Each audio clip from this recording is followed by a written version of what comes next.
الدنيا كانت ليل والجو برد بينخر في العظم. هانية اللي كانت ماشية في الجنينة بتاعت السرايا وهي ضم شالها على صدرها لحد ما سمعت صوت طفل بيعيط، صوته يقطع القلب. مشيت ناحية الصوت لحد ما راحت اتجاه الزريبة وهي داخلة وماسكة لمبة الجاز في ايديها وبترتعش. قربت ساعتها من كوم القش واتكلمت: هي مرجي، اللي جابك هنا يا حبة عيني؟ انت مين وكيف جيت هنا؟ نزلت على ركبها وشلت القماش من على وش الطفل اللي كان وشه أحمر من كتر البكا. أول ما شافت السلسلة اللي في رقبته اتصدمت. دي سلسلة سسلين، يا وجع الطين على دماغي، ودماغي اللي جابوني، ودماغي اللي جابوك كمان. انت مين يا واد؟ صوت خطوات رجلين قوية قربت من باب الزريبة. هانية كتمت بق الواد بإيديها وهي بترتعش. صوت غليظ من بره اتكلم: هانية، انت جوا يا ولية، بتعملي ايه عنديكي في الضلمة؟ ايوه يا سي عتمان، بحط واكل للبهايم، كنت قلقان عليهم، فجيت اطمن واحط لهم واكل واروح اتسبح وانام. عتمان ساعتها اللي دخل وقف فوق راسها واتكلم: والبهايم اللي تجيبها في وقت كده يا واكله ناسك؟ جايده اللمبه دي جديه، وريني وياكيه، اوعي تكوني سارقه اي حاجه من السرايا. هانية بسرعه وهي بتداري الطفل بجسمها ردت عليه: حرام عليك ما تظلمنيش يا سي عتمان، انا شغاله عندكم من سنين، عمركم ما شفت مني حاجه عفشه، وكمان كان في جدي صغير كان هيتخنق من الحبل، وانا كل يوم باجي في الوقت دي ليهم يعني الجديد. اطلع انت عشان البرد وعشان ست الدار ما تقلقش. عتمان اللي اتكلم بشك ويا بيقرب خطوه منها، وصوت العياط اللي كلمان المكان ده راح وين؟ انا سمعت صوت طفل يا هنيه، اوعي من طريقك ده. هنيه غمضت عينيها وهي حاسه ان روحها بتطلع. الطفل بدأ يتحرك من تاني تحت ايديها، وهنا بتستخدم ذكاء الست المصريه الاصيله عشان تحمي الطفل من غير ما تثير الشك. وسع يا ولية انتي، النفس دي مش نفس جدي ابدا، دي نفس بني ادمين. هانية بسرعة البرق كانت لفت السلسلة في منديل وخبته في صدرها، غطت الولد بحدة قماش قديمة واتكلمت: استهدى بالله يا سي عتمان، دي واحد يتيم يا نظري، ولد خيتي الله يرحمها لسه وصاني النهارده وما خبرش اوديه وين. عتمان اللي وقف مكانه وبص لها بشك: والد خيتك اللي جابه هنا في نص الليل وفي الزريبة يعني؟ انت فاكراني عيل صغير هتاكل عجل بحلاوة؟ هانية بتمثيل متقن وهي بتمسح دموعها بطرف شالها وبترد عليه وبتقول له: يا سي عتمان، أمي الواد راحت الصبح في البلد اللي جنبيني، وأبوه راجل قاسي رمى الواد، فبعتولي الخبر مع واحد سواق، قلت خليه جنبي ليلة واحدة لحد ما الصبح يطلع وأسافر بيه لأهلي في البلد التانية وهناك يربوه. خفت دخله السراي وست الدار تطردني وتطرد الواد في البرد دي. عتمان اللي قرب خطوة وبص للولد اللي كان يدي وشاف وشه واتكلم: وعمالة بتتنطفي وتترعش ليه؟ وبعدين الواد مش ملامحه غريبة عليا، وريني كده وشه زين. هانية اللي دارت الولد أكتر وهي بتنهج: هيكون ملامحه لمين يا سي عتمان؟ ما هي الناس الغلابة كلها شبه بعضها من الشادة، اطلع انت بس لحسن الجو برد عليك، وانا أول ما النهار يشاكشك هاخده على يدي وغور بيه من هنا واصل. عتمان سكت لحظة وعينه بتتفحص في المكان كأنه بيدور على حاجة. ماشي يا هنية، هصدقك المرة دي، بس يمين بعظيم لو الصبح طلع والوده لسه في السرايا حرميكي انت وهو الكلاب برا. فهمه فهمه فهمه يا سي عتمان، كتر ألف خيرك. خرج عتمان وهو لسه بيلف ورا بشك. أول ما اتأكد إنه مشي طلعت المنديل اللي كان فيه السلسلة وبصت للولد وهي بتهمس بكل وجع: يا مري، لو عرف إنك ولد سليم كان ذبحك، يستر يا رب لحد ما نعدي الليلة دي على خير. هانية ما رضتش تستنى للصبح، وبعد دقايق طلعت من الزريبة وهي ماشية بخطوات سريعة بس بتحاول تبين طبيعية. لفت الوقت في شالها، حطت ايديها عليه وكأنها شايلة شوال دقيق أو غرض من أغراض السرايا عشان لو حد من الغفر شافها ما يشكش فيها. الجو كان هس وأسود صرصار الليل هو الوحيد اللي كان مسموح. وصلت لبوابة الجنينة البرانية، يا طالعة لقيت في طريقها عوض الغفير كان قاعد بيشرب في الشاي قدام النار اللي كان قايدها عشان يتدفى. على فين يا هنية في البرد دي والساعة لسه ما بقتش 5 الصبح يا خيتي؟ رايحة البلد اللي جنبينا يا عوض، خيتك نظيرة تعبانة وبعتلي واد من عيالها بيقول إنها بتقطع في النفس، وقلت الحاجه قبل النهار ما يفتح يعني والدنيا تبقى زحمة. عوض اللي اتكلم بشك وبيبص للحمل اللي كان على كتفها واللي شايلها ده كله ده انت كأنك نجلة عفش ضرب حالها. عفش ايه يا واد، دي شوية زاد ولقمة ناشفة وكسوة قديمة من بتوع ست الحاجة فوزية اديتها لنا عشان احنا غلابة، وسع يعوض الطريق لحسن القطر يفوتني. طب استني لما راجب يصحى ويوصلك بالبابور، الدنيا لسه ضلمة والغيطان وعرة. لا يا اخوي، رجب خليه نايم، انا حافظة الطريق، استودعكم الله. مشيت هنية ودقات قلبها بتسابق رجليها. اول ما بعدت عن عوض دخلت وسط الغيطان، بقت بتمشي في الدرب الضيق اللي العربيات مش بتدخل فيه. الولد بدأ يتحرك في حضنها، طلعت السلسلة وبصت فيها بدموع. سامحني يا سسليم، أنا عارفة إن مكانك ومكان ولدك السرايا، بس السرايا دلوك بقت بالتعبين، والتعبين مش بتصون العيش والملح. هخبيه بعيد عن عين خيك لحد ما يشتد عوده، والدهب دي هيفضل شاهد على أصلك يا ولدي. فضلت ماشية لحد ما وصلت للمعدية، لقيت مركب صغير بيستعد إنه يمشي البر التاني. ركبت وقعدت في ركن ضلمة وهي بتبص لورا على البلد وسرايا الشناوي اللي بدأت تبان على أول خط الفجر. حلفت إنها مش هترجع غير والحق ركب خيله. بعد ما المركب شق مية النيل وصلت البر التاني، هانية نزلت وهي حاسة إن الحمل على كتافها جبل مش طفل رضيع. مشت في وسط بلاد غريبة لحد ما وصلت لبيت قديم متطرف على حدود الجبل، بيت الخالة ستهم الداية اللي ما كانش ليها حد وكبرت في السن بس لسه عقلها يوزن بلد. خبطت هنية على الباب خبطات مرعوبة لحد ما انفتح الباب وطلعت منه ست عجوزة بوش كله تجاعيد. مين اللي بيخبط اجريها على الباب وفي وقت الفجرية؟ هنية اللي رماك علينا دلوك يا بنتي. هنية اللي دخلت وقفلت الباب وراها وهي بتنهج. الحاجين يا خالة ستهم، الدنيا هتتقلب فوق دماغي وفي سرايا الشناوي والدم هيوصل للركب. حطت هنية الطفل على الكنبة القديمة وكشفت عن وشه. ستهم ساعتها اللي قربت وبرقت عينيها. يا مري، ده واد كيف البدر، ومن ده يا هنية؟ ده ولد سليم الشناوي يا خالة، الواد المفروض ملوش وجود، والسلسلة الذهب دي اللي كانت في رقبته سليم. سليم اللي راح غدر. يا وجع سودة، لو عتمان شم خبر السرايا بس مش هتتحرق، دي البلد كلها هتولع. علشان كده جيتلك، الواد ده هيفضل يهليه وهضرب به كأنه ولدي اللي من دمي. المهم محدش يعرف أصله واصل. ستهم ساعتها اللي ردت عليها بحزن، حاضر يا بنتي، دي من ريحة الغالي، دي احنا نشيله في عينيني. هنية ساعتها اللي حضنتها، دي كان عشمي فيك يا خالي، ربنا يخليكي وما يحرمني منك واصل. مرت الأيام والشهور والحزن خيم على السرايا. عتمان اللي بدأ يفرض سيطرته وكأنه هو السيد الوحيد. وفي يوم عتمان كان داخل على أمه الحاجة فوزية اللي كانت قاعدة دبلانة ومنكسرة. لحد متى يما هتفضل حابسة حالك في أوضة سليم؟ سليم راح وشبع موت، والحي أبقى من الميت. انت اللي تساعده تموته يا عتمان. السلسلة اللي اختفت من رقبته لسه شغلة بالي، والولية هنية اللي طفشت وفص ملح وداب. قلبي بيقول لي إنها معها سر أخوك، لأنها طفشت في نفس اليوم اللي أخوك راح فيه عند اللي خلقه. هنية غارت في داهية وأنا قلبت عليها الأرض وما لقيتهاش. يمكن راحت في الغيطان ولا الكلاب كلتها. فكلي في الورث يا أماي، السرايا محتاجة راجل يلمها، الراجل اللي يلمها واللي يصون عرضها، مش اللي ينهب ورث أخوه ولسه دمه ما بريتش ولا عارفنا مين اللي سوى فيه كده. عتمان اللي رزع الباب وراه ساب أمه وطلع بره مش عارف يعمل معاها إيه، لأنها مش قادرة تنسى أخوه خالص ولا بتفكر في نهائي، رغم إنه عايش وأخوه خلاص راح. الغيرة كانت بتاكل في قلبه وهو بيزيد في حقد على أخوه الميت. وهناك في بيت ستهم الولد كبر وبقى عنده سنة. هانية اللي كانت بتشتغل في البيوت وفي الغيطان عشان تصرف عليه وسمته سيف. وفي ليلة ستهم وهنية كانوا قاعدين بيتعشوا والولد نايم جنبيهم.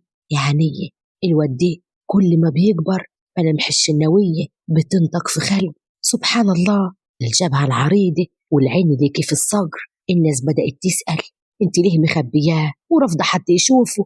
خايفة يا خالة، عتمان عيونه في كل مكان، دي بيسأل في كل ناجح وفي كل كفر عن ست شايلة عيل صغير. لازم تغيري مكانك، الجبل دي ما بقاش أمان. في ناس سافوا غفر من السرايا بتاعت الشناوي بيحوموا من السوق القريب منينا.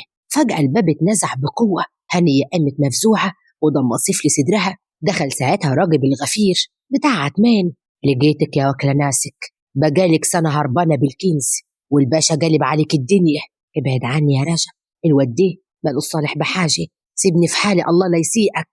رجب ساعتها اللي قرب وشاف ملامح الولد ويتكلم: يا وجع طين، دي نسخة من سي سليم الله يرحمه، دي الباشا لو شاف المنظر دي هيطير رجبينا كلاتنا.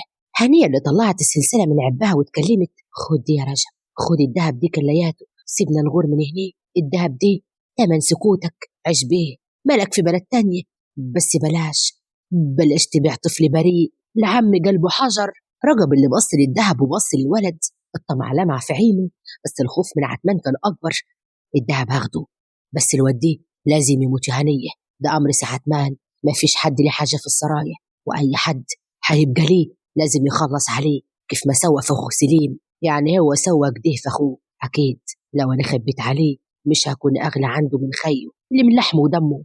هنية اللي صرخت وهي بتزق لورا وبتبعده عن الولد: على جثتي مش هتلمس شعرايه منه. مسكت هنية ساعتها قلم من المطبخ، وقفت قدام رجب، وفي لحظة اشتباك ستهم العجوزة زقت رجب بكل قوتها، وقع النار اللي كانت قايدة للتدفئة، النار اللي مسكت في دومه فجأة وفي قش البيت. البيت بيولع يا خالي، يلا بينا، خد الواد واجري يا هنية، هرب بعيد، خلاص عمر راح، بس سيف لازم يعيش عشان ياخد حق أبوه. خرجت هنية والبيت وراها بيتحول لكتلة نار.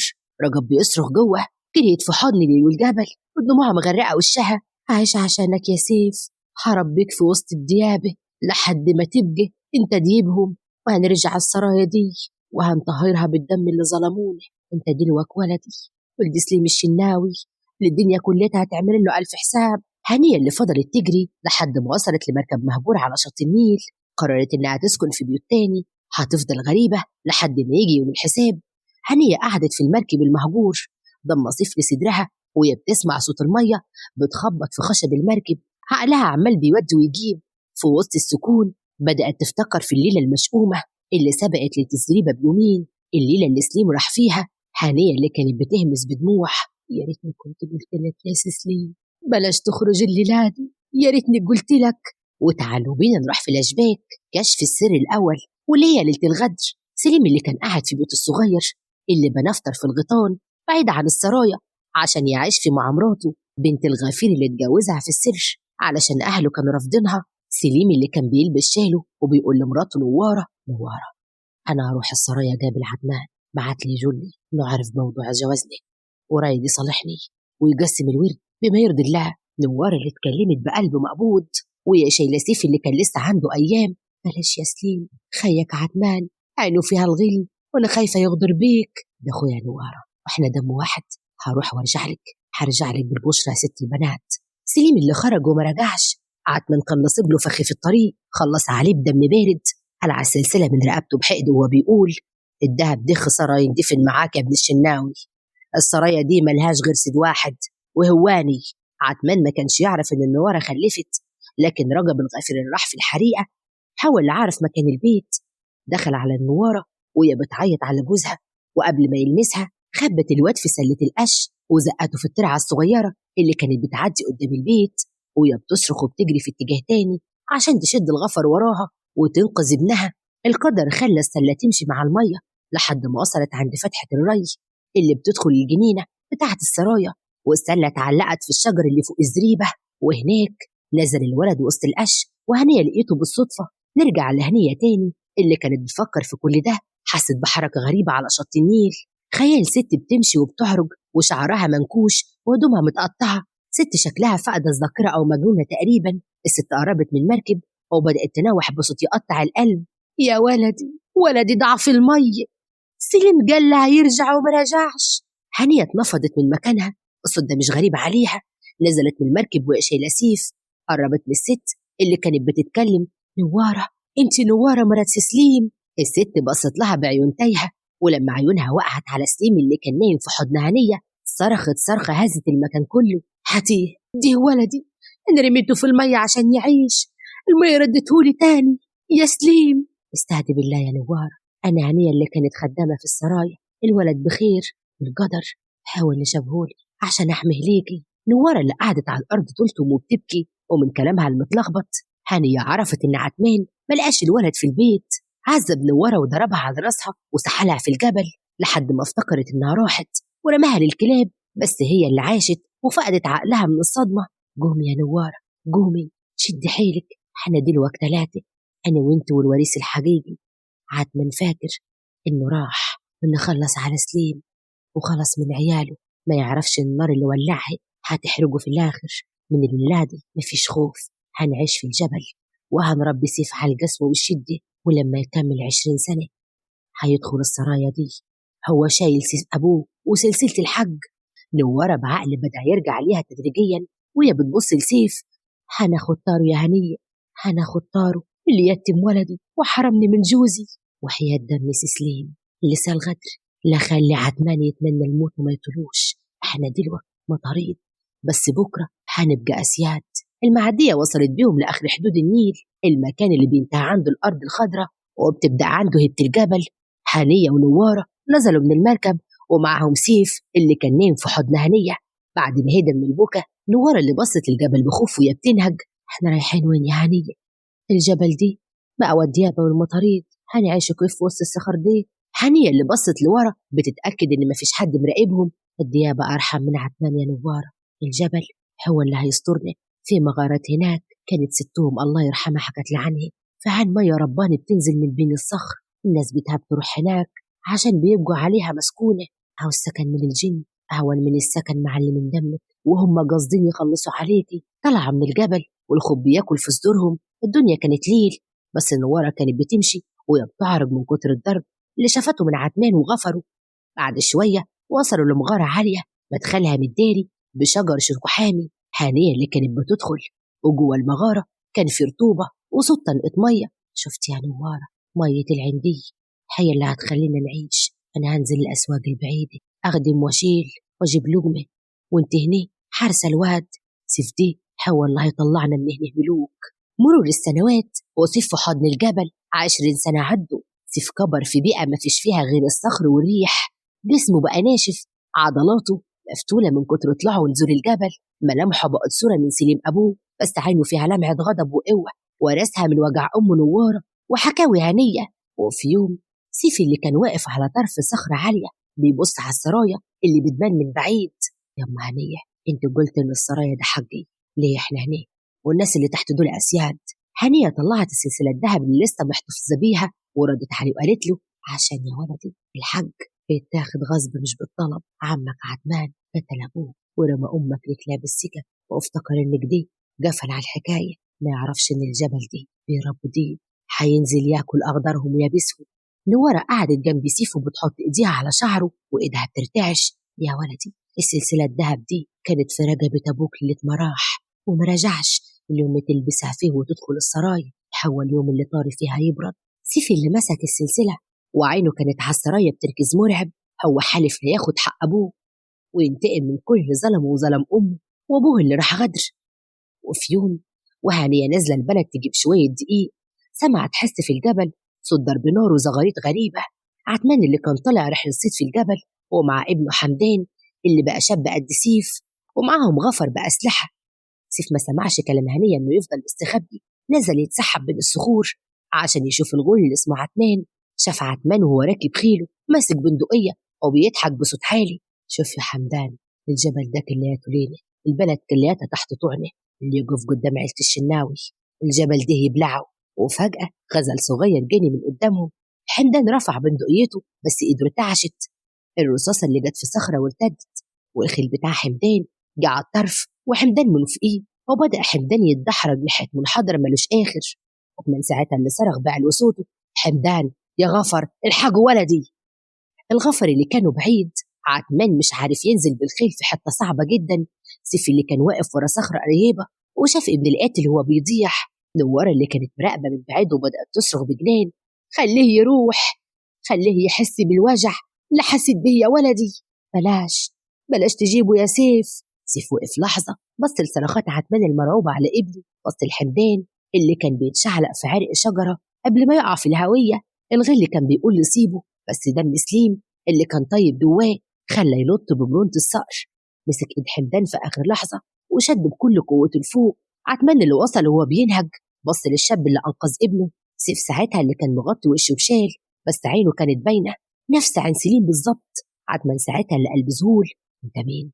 العندي، أنا شفتها في حتة قبل سابق سيف اللي بصله ببرود وسابقة حمدان وطلع الجبل يجري سريح، وساب عتمان واقف مكانه قلبه بيرتعش.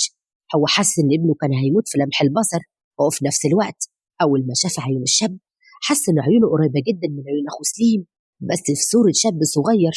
عتمان اللي فضل واقف مكانه عينه متعلقة بالصخرة اللي سيف اختفى وراها، جسمه كله بيرتعش، مش من اللي حصل لابنه لكن من الرعب اللي دب في قلبه. نظرات الشاب وطريقة نطته كل حاجة فيه كانت بتصرخ باسم سليم. مش ممكن، سليم اندفن وشبه موت، والولية نوارة، والواد غرقوا في الترع. أمال إيه اللي شفت دي خيال ولا حقيقي؟ حمدان اللي كان بيقوم بالعافية وبينفض التراب من على هدومه وهو بينهج. انت بتقول يا بوي دي شاب كيف الجن؟ لا يده كانت رقبته انقطعت. دي مين دي؟ وكيف سكن الجبل هنا لوحده؟ كتب يا حمدان ده مطرود من مطاريد الجبل. الله صايع عملوا شهل، يلا بينا على السرايا، الجبل دي ما بقاش أمن واصل.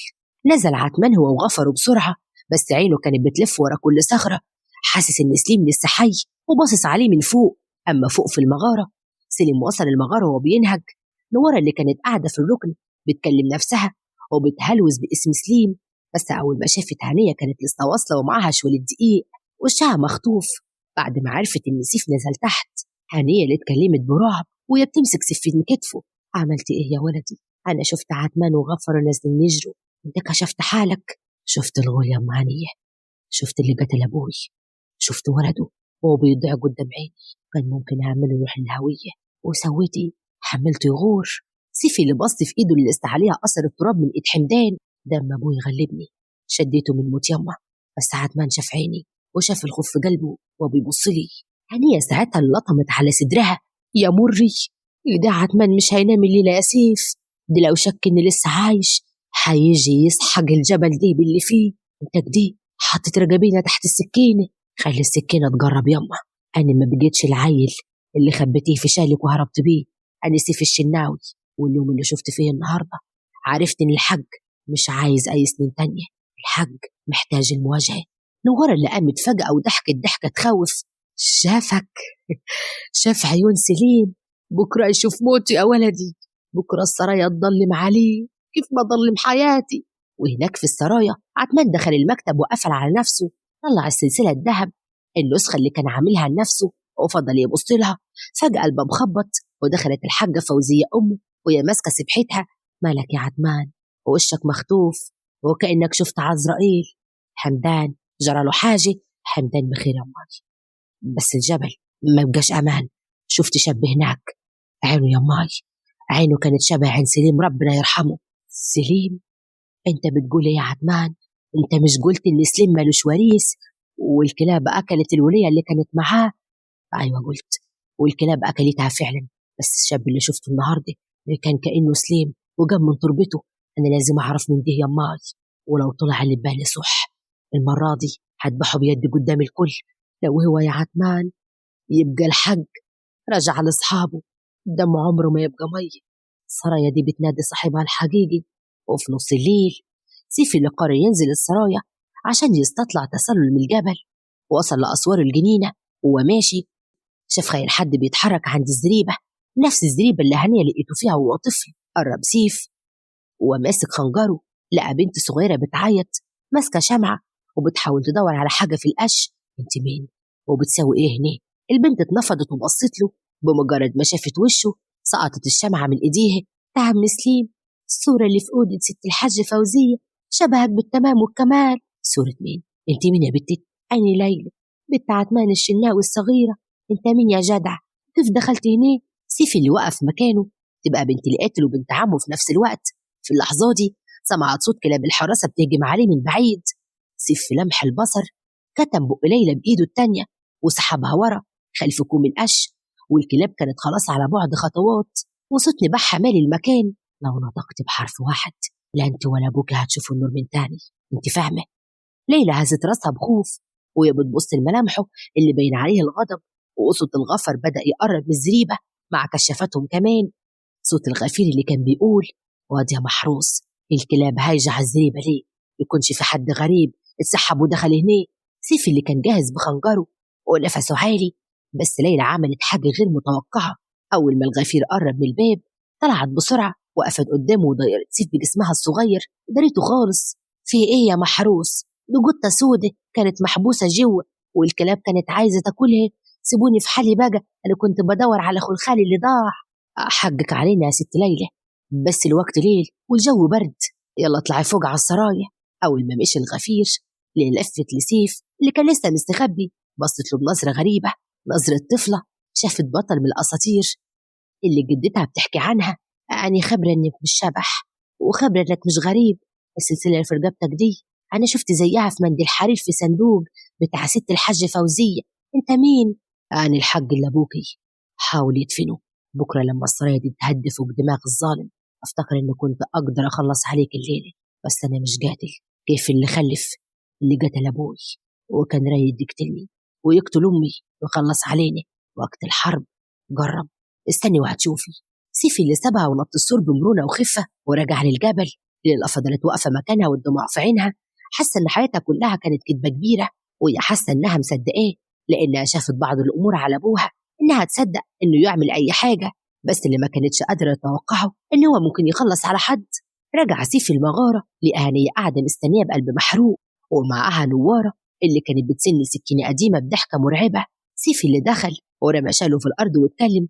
دخلت السرايا يا ماي، شفت بنت عدنان. السرايا دي كانتش حصينة، بكرة هدخلها من بابها الكبير. حنية اللي ردت بخوف. واللي جاي يا ولدي عتمان مش هيسكت، والكلاب اللي في الجنينة مش أكتر من كلاب السرايا اللي حاطيننا. اللي جاي دم يا ماي. عتمان قتل أبويا عشان السرايا، أنا هاخد السرايا عشان دم أبوي. ومن الليلة ما فيش استغباء. أنا سيف سليم الشناوي، واللي لحق يجي ياخده. وهناك في السرايا عتمان كان واقف في البلكونة بيبص للجبل، حس ببرودة بتنهش في عظمه، مش من الجو لكن من فكرة إن سليم رجع له من تاني. بس المرة دي مش راجع عشانه مع سيف الحق. عتمان اللي كان بيتكلم بصوت مخنوق وبيقول لنفسه: الجبل يا سليم، الموت اللي زرعته حصل، استر يا رب من اللي جاي. الليل ما كانش ليل عادي في سرايا الشناوي، كان ليل مستني دم. وسيف دخل السرايا من الباب الكبير مش متسحب، لا ده داخل وصدره مفتوح. الناس في البلد بدأت تتجمع ورا صوته. كان مقرر خلاص وجهز نفسه. نزل من تاني، بص الموضوع ده بعد ما أخد رأن هنية اللي ما قدرتش تعمل أي حاجة ولا هو قادر يعمل أي حاجة من غير إذنها. سيف ساعتها اللي وقف وندى بصوت عالي: يا عتمان يا شناوي اطلع جابر ولد سليم. عتمان طلع المنظرة وشايل البندقية وإيده بترتعش. لقى سيف وقف في النص ومن ورا هنية لابسة أسود في أسود ومن ورا عينيها مبرقة وبتضحك ضحكة تخوف. عتمان اللي حاول يضرب نار بس سيف في لمح البصر كان فوق راسه، لوى دراعه ورمى البندقية بعيد ونزل في ضرب لحد ما خلى ينطق قدام كبار البلد كلياتهم. سيفي اللي اتكلم بصوت يزلزل الحيطان: الموت لك راحة يا عتمان، أنا مش هريحك. ده قتلت أبوي ورمتنا للكلاب عشان السرايا والورث. أهو الورث راجع، وانت من الليلة دي هتتحبس في الزريبة اللي جت في عينيه، تلبس خيش وتنام وسط البهايم وتاكل من فضلاتهم. وكل ما حد من الغلابة يدخل السرايا يدوس عليك بالجزمة ويفتكر غدرك بأخوك. عتمان وقع على ركبته يلطم زي الحريم. يا مري دعت يا عتمان. حمدان اللي كان واقف مخضوض وسيب بصله بقرف: وانت يا ولد حمدان عشت 20 سنة في عز مش بتاعك بفلوس دم أبوي. من الليلة دي ملكش مكان في البلد واصل، هتطلع مطرود بخلاجاتك اللي عليك تشتغل فلاح أجير باليومية في بلد ما يعرفكش فيها حد عشان تدوق طعم الشقا والذل اللي عيشت لأمي. بعد كده ترجع وأنا هستقبلك بعد ما تتمرمط شوية وتدوق المر وتتربى. ليلى اللي كانت بتبكي سيف قرب منها ومسح دموعها: وانت يا ليلى ملك الذنب، بذرة الخير اللي فيكي هي اللي خلتني ما اشوف السرايا دي كلها شياطين. هتفضلي معززة مكرمة تحت جناح جدتك الحاجة فوزية، ما حدش هيمسك بك المواصل. سيف اللي لف لهنية وبص ايديها قدام كبار البلد: ما هنية دي ست السرايا والكلمة كلمتها اللي صانت العرض والدم في عز الوجع. السرايا دي تفرش ليها حرير تحت رجليها. بص النورة كمان وقال: وانت يما السرايا رجعت لصاحبها وحق سليم هيرجع من تاني، ما تقلقيش، أنا مش هوسخ يدي بدم عمي، هيتذل شوية واسلمه للحكومة. عتمان اتجرجر على الزريبة وهو بيصرخ والناس كانت بتبص عليه بقرف. الحاجة فوزية قامت واتكلمت وجهت كلامها لسيف: نورت دارك يا سيف، سيف سليم الشناوي. دلوقتي بس أقدر أجابر رب كريم وأنا مطمنة إن الحج رجع لأصحابه. سيف وقف في البلكونة، بص الجبل اللي اتربى فيه وطلع منه راجل يعتمد عليه، وهو شايف شمس الصبح بتشقشق على العدل اللي رجع للسرايا من تاني. يلي الدنيا غرتكم بالبهرجة والكراسي والمال. فوقوا بصوا لآخرة عتمان. الدنيا مش مستاهلة إن الواحد يبيع أخوه عشان قرش، ولا يدوس على اللحم ودمه عشان حتة أرض. ده في الآخر كلنا هننزل نفس الحفرة بحتة قماش، حتة قماش بيضة لا فيها جيوب نشيل فيها دهب، ولا فيها حرس يحمونا من الحساب اللي بيبنى قصر بدموع اليتامى. بكرة حتى القصر ده هتقع عليكم وهتندفن، مش هيبقى لك وجود. واللي بتاكل حق الولية الضعيفة ربنا بيسلط عليك أضعف حد عشان يذلك. عتمان عاش 20 سنة سلطان في السرايا، بس كان نايم وعينه على الباب، خايف من خيال أخوه اللي غدر بيه. كان عايش ميت والخوف واكل قلبه. ربنا مش بيسيب حق حد، بيمهل ولا يهمل أبدا. خلى سيف يكبر في وسط الصخر والديابة في الجبل عشان يطلع سيف بجد يقطع رقبة الباطل. ربنا اللي خلى سلسلة ذهب تفضل صامدة 20 سنة عشان تكون هي الدليل وفضحة الظالم. حاول ربك اللي مش بيخفى لحظة واحدة. نصيحة لكل واحد غافل، الدنيا ساعة والظلم فيها ساعة، والعدل فيها اليوم الدين. اللي معاك النهاردة بكرة هيكون عليك. اوعى تفتري وتظلم وتفتكر انك شاطر. الشطارة انك تقابل ربك وايدك نظيفة، قلبك ما فيهوش اي حقد ولا في اي ظلم لاي حد ظلمته قبل كده. ما تاخدوش من الدنيا غل وطمح، خدوا منها سيرة طيبة الناس تترحم عليكوا بيها، عشان يوم ما تقف قدام ملك الملوك لا السرايا هتنفعك ولا الغفر هيمنع عنك نار جهنم. لو كنت ظالم إن الله إذا أراد فتح الظالم جعل من أسباب نصر ضعف المظلوم. فسبحان من جعل من الزريبة مهدا للملوك ومن السرايا سجنا للظالمين. فوق قبل ما الأوان يفوت والتراب يغطيك. ولحد هنا بتكون انتهت الحكاية. يا رب تكون عجبتكم واستنوني في حكاية جديدة. أشوفكم على خير، والسلام عليكم ورحمة الله وبركاته.